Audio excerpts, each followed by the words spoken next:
we have here the lesson 7, which is the media and globalization. At the end of this lesson, you should be able to analyze how various media drive different forms of global integration. Compare the social impacts of different media on the processes of globalization. Explain the dynamic between local and global cultural production, and define responsible media consumption. As we all know, globalization entails the spread of various cultures.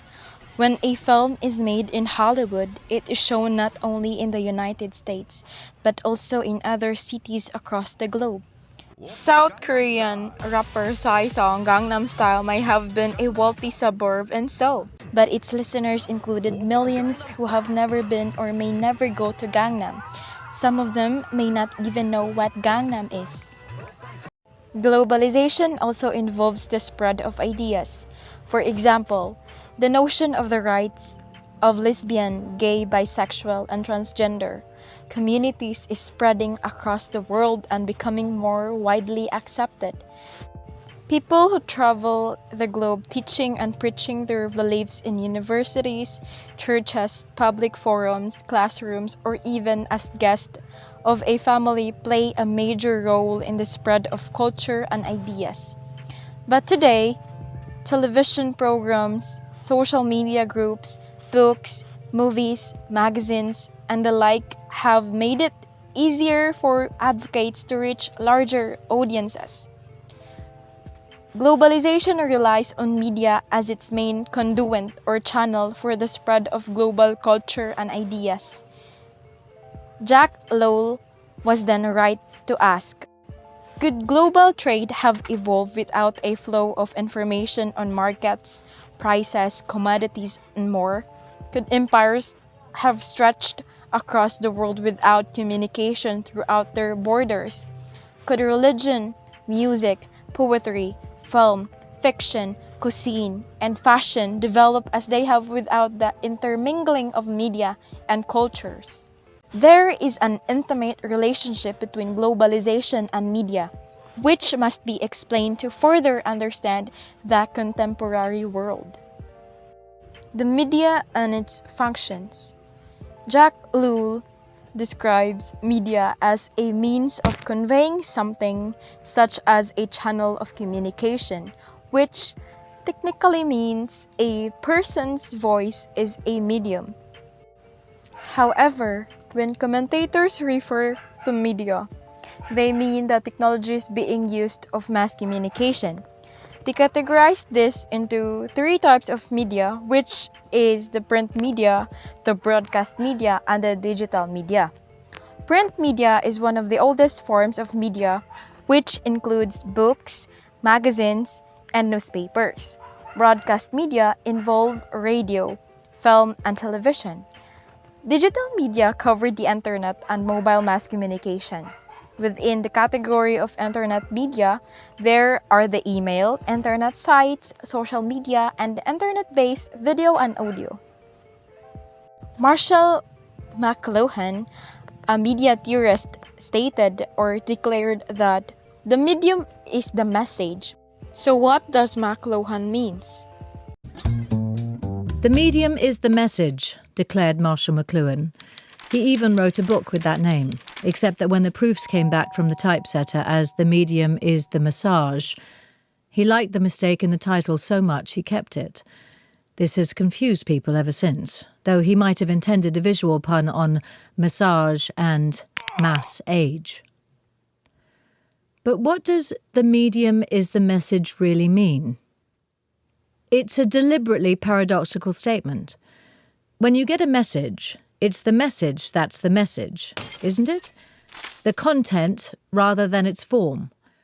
McLuhan's genius was to focus on the medium itself. He argued that throughout history, what has been communicated has been less important than the particular medium through which people communicate. The technology that transfers the message changes us and changes society, the individual, the family, work, leisure, and more. Take the shift from oral cultures to print-based ones, for example. McLuhan thought the printed word encouraged an emphasis on the visual. Whereas in earlier oral cultures, when speech was everything, the dominant sense organ had been the ear. The electronic media of his day, the telegraph, radio, television and the telephone, were, he thought, unifying people and encouraging participation, though perhaps at the expense of greater conformity. What was emerging was some kind of global village. It's almost as if he was writing about the internet.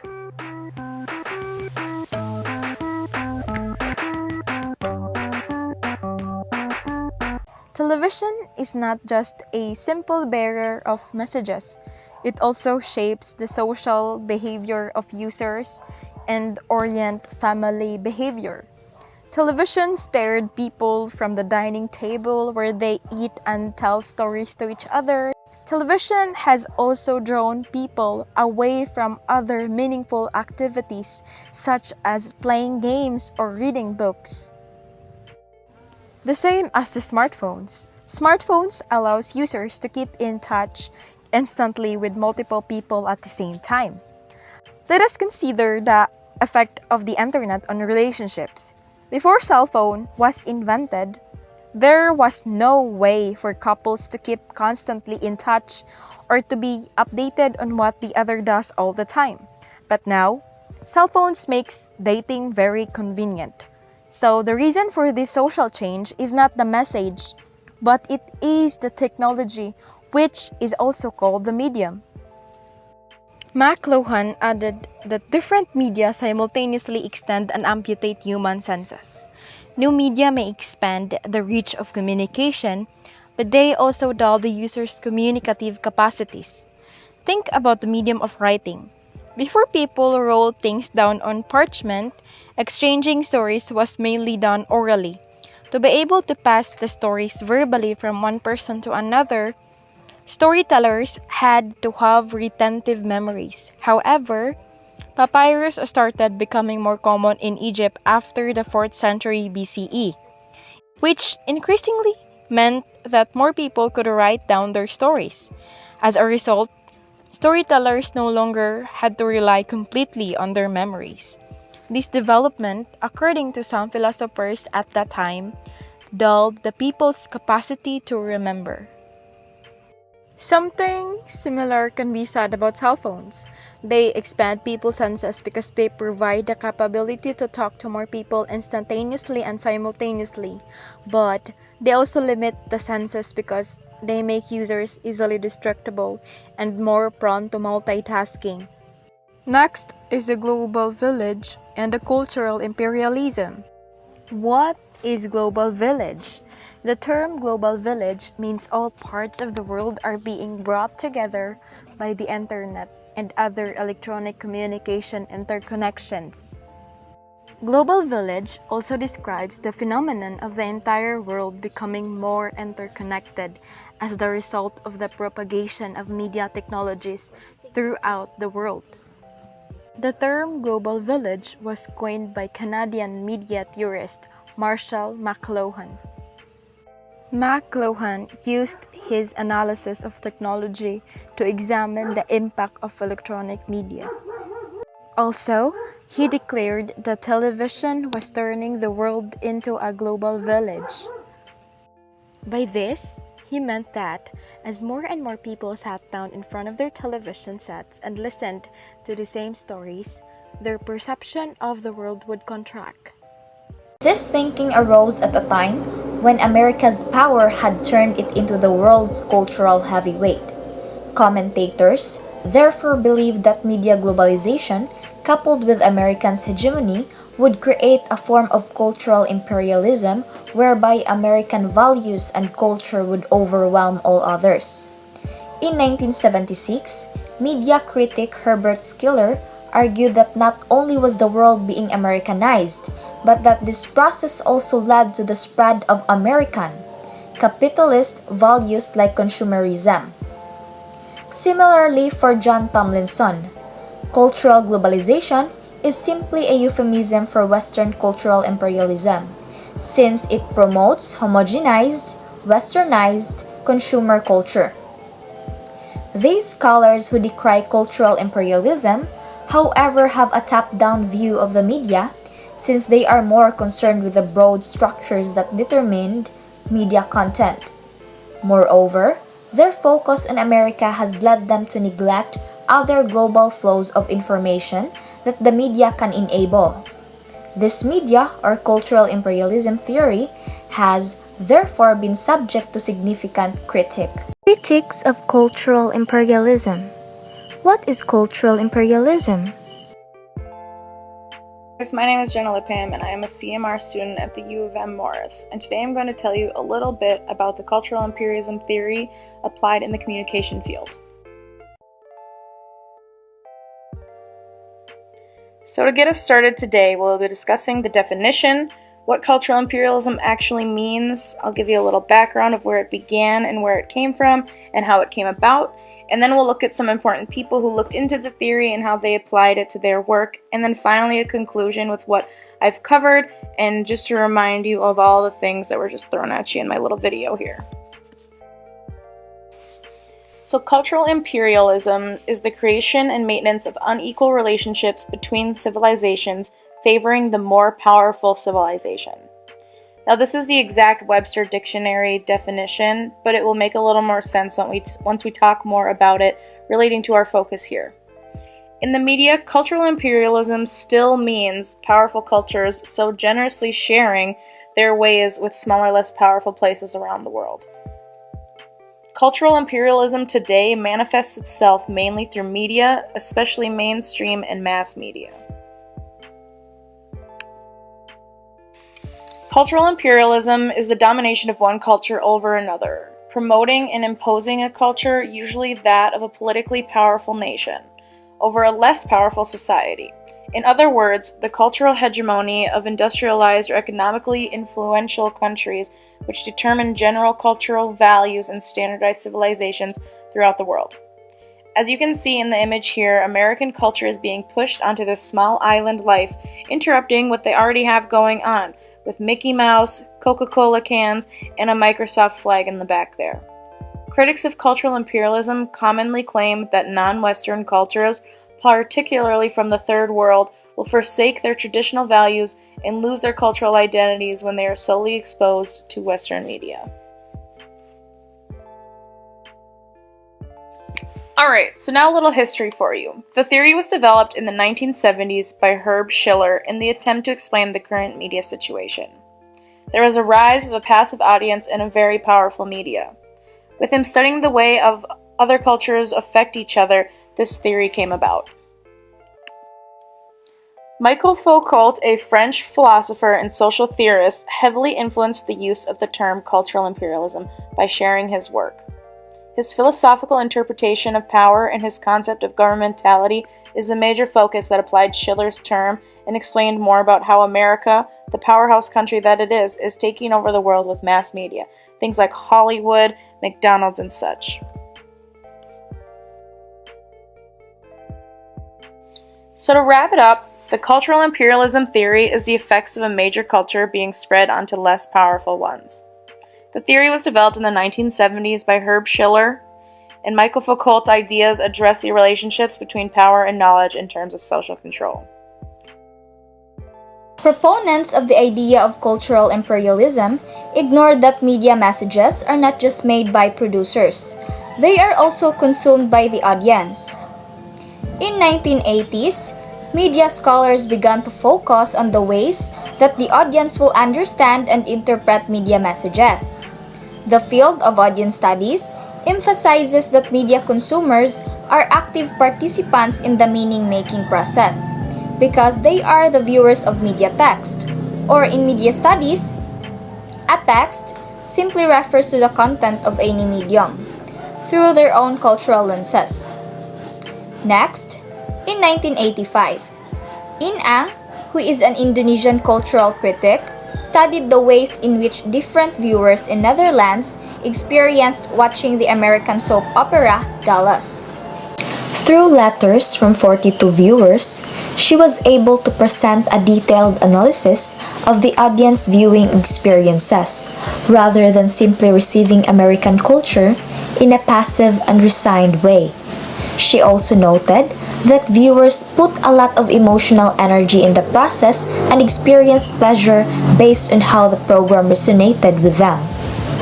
Next, in 1990, Elihu Katz and Tamar Libes decided to push Ang's analysis further by examining how viewers from distinct cultural communities interpreted Dallas. They argued that texts are received differently by varied interpretive communities because they derive different meanings and pleasure from these texts. Thus, people from different cultural backgrounds had their own ways of understanding the show. The Russians were suspicious of the show's content, believed that it wasn't primarily about America, and that it also contained American propaganda, while American viewers believed that the show, though it was set in America, was primarily about the lives of the rich. Apart from the challenge of audience studies, the cultural imperialism thesis has been belied by the renewed strength of regional trends in the globalization process. Cultural imperialism is the process and practice of promoting one culture over another. The Asian culture, for example, it has proliferated worldwide through the globalization media. Japanese brands, from Hello Kitty to the Mario Brothers to Pokemon, are now an indelible part of global popular culture. In fact, it is still well known until now. Same goes with Korean pop or K-pop and Korean telenovelas, which are widely successful regionally and globally. The observation even applies to culinary taste, and the most obvious case of globalized Asian cuisine is sushi. While it's true that McDonald's has continued to spread across Asia, it is also the case that Asian brands have provided stiff competition. The Philippines Jollibee claims to be the #1 choice for fast food in Brunei. So, given these patterns, it's no longer tenable to insist that globalization is a unidirectional process of foreign cultures overwhelming the local ones. As noted in Lesson 1, globalization will remain an uneven process and will produce inequalities. Nevertheless, it leaves room for dynamism and cultural change. It is not a contradiction, only a testament to the phenomenon's complexity.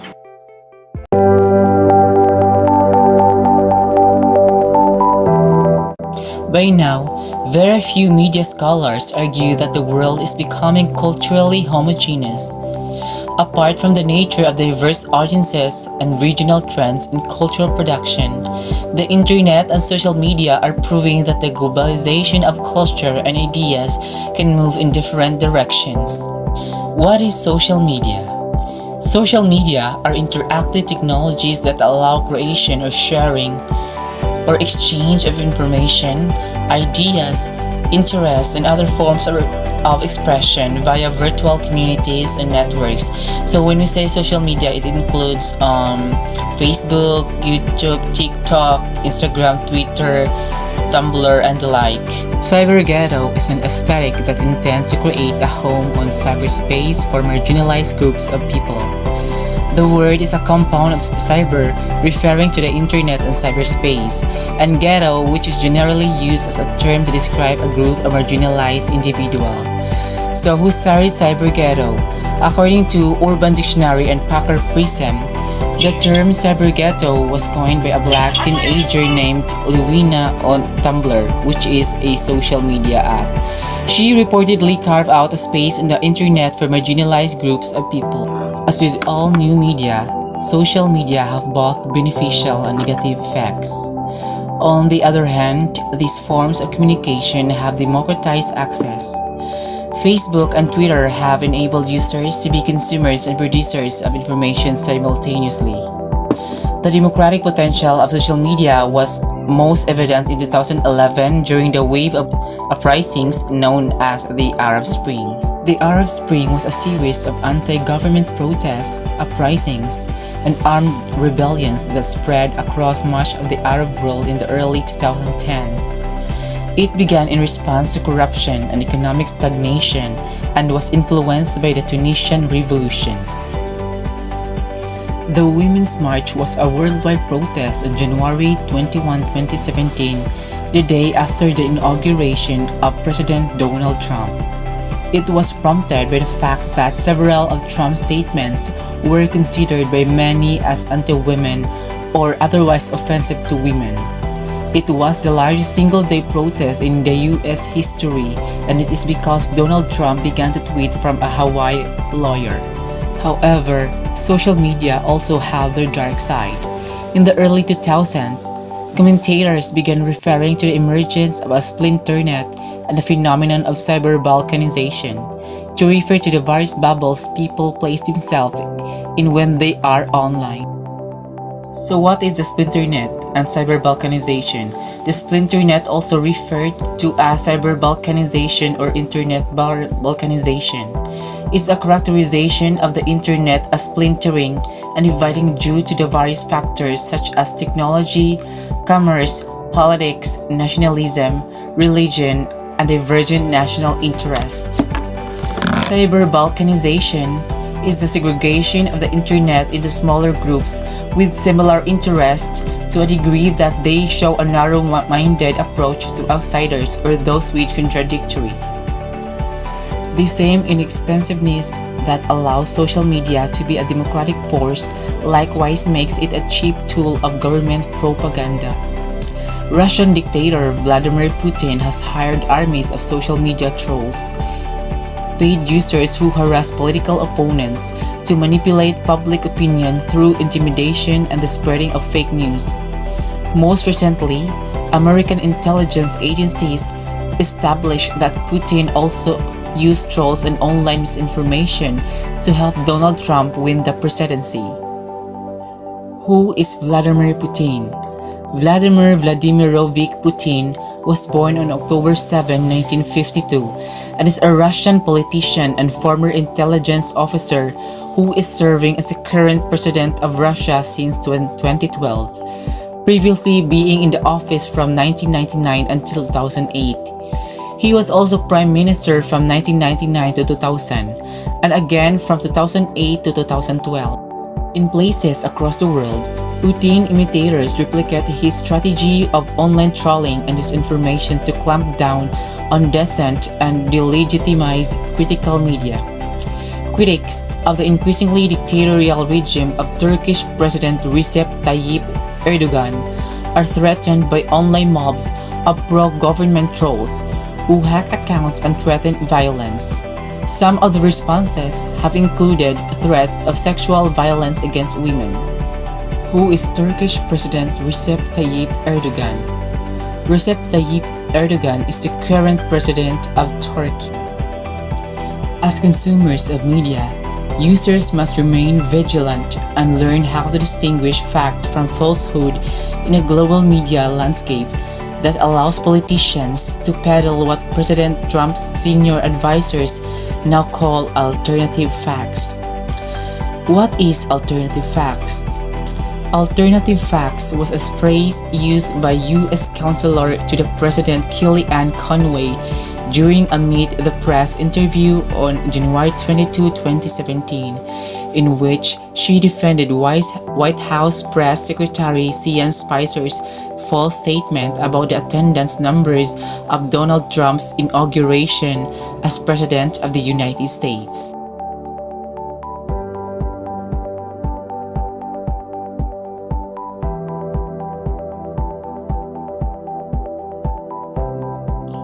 These lessons show that different media have diverse effects globalization processes.